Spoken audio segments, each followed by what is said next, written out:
Thank you very much, Riv. Want to welcome the dynamic European duo here on TSM, Bjergsen and Amazing. Guys, welcome to the desk. So that was a rather hectic game, 51 minutes almost. What happened? I don't really know. I just feel like every time we actually had set up the Baron properly, someone kind of just got caught. And then we just like had to reset the entire process of like 3 minutes or 4 minutes of setting up the Baron properly with vision and waves and all that stuff. And then someone just kind of got caught. I think that happened 3 times. It's delayed the game by a lot and gave them a lot of control. And we could definitely have lost that game. Someone. So, bottom lanes. I've had a kind of theme of the day is shot calling for all the different teams. Now you guys with 2 new players, how is the in-game shot calling working with your new team? But also, who's coming up with strategies before you get to the games? Well, like during the game, it's mostly like me, Glebe, and Bjergsen doing the calls. Like Darius gives info, like Tal gives info about his positioning. But usually, like we try to make the calls for the team and really try to set up stuff. Whereas like the pre-game strategy is really shifted towards Bjergsen, Glebe, who's doing a lot for the team, like as a new guy. Like those 2 guys really come up with a lot of stuff, and I don't know, like it works really well right now. So talking about sort of making calls for the team, I want to draw a comparison between you and Meteos. So you're obviously an amazing jungler. That wasn't intentional, but you're phenomenally skilled. I didn't mean it. You're a phenomenally skilled jungler. When he tries to do it, they'll be better, right? Yeah, it'll That be was worse. bad. It'll be worse when I actually try. So Meteos, for example, is a style of jungler where he just asks his team to give him information, and he'll just make a decision and be like, oh, I'm going top now. How do you sort of determine your play style and how you help the team? Like right now, it's like usually in my old team, CW was like I decided the calls early game. Like I decided what to do in the lanes, feed me info. Right now, it's kind of different because I'm coming to a new team, so you have to adapt. You have to bring your own plays into. So I'm just trying to do my best to cover my lanes at certain times when they want me to be there. Like I don't really have the decision making right now in the early game, which may shift later on in the season. But as it goes now, like I'm just trying to help our lanes when they call up.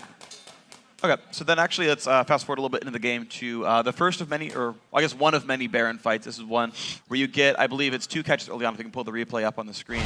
I want you guys to walk me through either one. Right, set up for Baron. I can. I think this is, I don't really remember this. Oh yeah, we set up for the Baron and we actually get a catch on Snoopy. But it's really hard to just like pin him down. So we wait up until he comes down from his rappel. We go back on the Baron here. I'm not sure if that was really the right choice because they have really good assassination with the LeBlanc and Kha'Zix. And we just keep getting poked by Corki and Kha'Zix. So luckily we get a catch on Krepo. And we just go back up Baron again. Yeah, 3v5 should be easy, right? Not really. It's just they keep poking us. I'm already half HP here. Pole Belter does like crazy damage on Turtle, and Turtle just like pretty much instantly dies.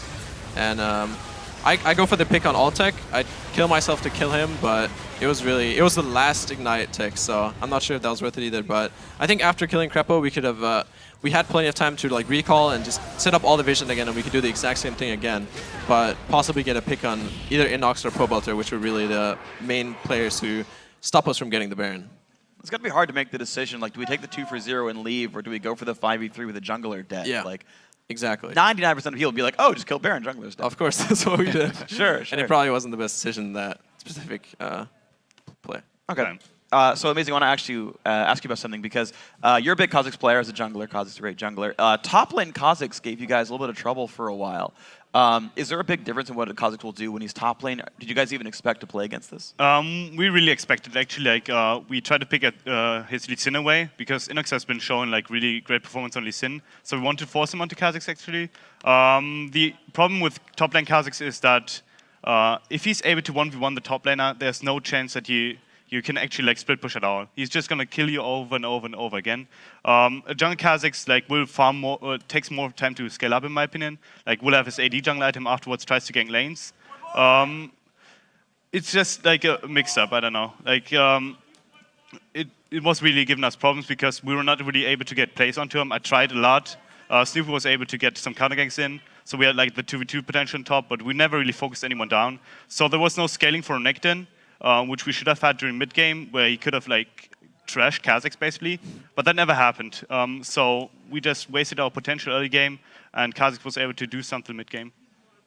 Okay, so then walk me through actually a second replay we have. This is the Baron fight that actually wins you guys the game, I believe. We can pull that replay up. And this is basically I guess just amazing. Walk me through this one. So let me remember the situation. We start off sure. the Nash again. Yeah, Snoopy just respawned, Yep, so we're on exactly. Baron. Like we took a long time to set up already, but we wanted to really finish this. So we're just trying to get a catch onto someone. We catch Inox, who's getting bursted down pretty easily by our Syndra. Wild Turtle almost gets killed by Pobota again. Whereas we just keep poking people, Gleep really good catches that game, and we just try to end the game from there. And you do end the game. You guys end the week going 3-1. Your only loss to Cloud9. The Cloud9 that looks to be actually struggling right now. After seeing especially the last game with the mix-ups with shot calling, what are your takes on Cloud9 coming back from All-Stars? I just think they took a break after All-Stars, and so they only had, I think they practiced not that much, at least not as much as other teams. And I feel like they should have maybe used more time going or practicing for the Super Week, and that's why they're not looking as strong. But C9 is always a team that if they lose one game, they just step it up. They focus only on League. They just become back to being the powerhouse, and I think that's what we're going to see next week. So speaking of powerhouses, TSM, you guys have always been top 2 North America. Since C9 joined the scene, you guys haven't quite taken #1 just yet. But two-part question here. One, if your team stays at the power it is right now, where you guys have kind of just come together, where would you finish? And two, given the whole season to grow as a team, where are you going to finish? Like right now, we're still struggling to adapt to one another. It's obvious, like just coming in new, coming into LCS again, like getting used to the schedule again. We would finish like, in my opinion, 4th or 5th. As the season progresses, however, we'll get together even better and really try to focus on getting better as individuals, and then focus to get better as a team. And if that happens, I think we should finish top 2 and really get our world's placement. Bjergsen, how about you? I would also say 3rd or 4th place. We have Dignitas coming up looking really strong. LMQ also looking really strong going 4-0. So I think if we were going to be at the strength we are now, we would probably be 4th place, I would say. But we're really aiming to get that top 2. And with the new team, we have a lot more planning going into games. And I think we're going to look stronger overall as we progress through the season. Well, cool. Hope to watch that growth from you guys. Guys, congratulations on a 3-1 start to Super Week, which is a pretty damn good record. Now, guys, we've got a couple more games to go, though. We're going to take a quick break, but stay tuned to see if your Twitter response was selected by our crack team of Twitter readers. Then we'll jump into our next game, Team Curse versus Dignitas. 2014 Summer Split continues in 3.5 minutes.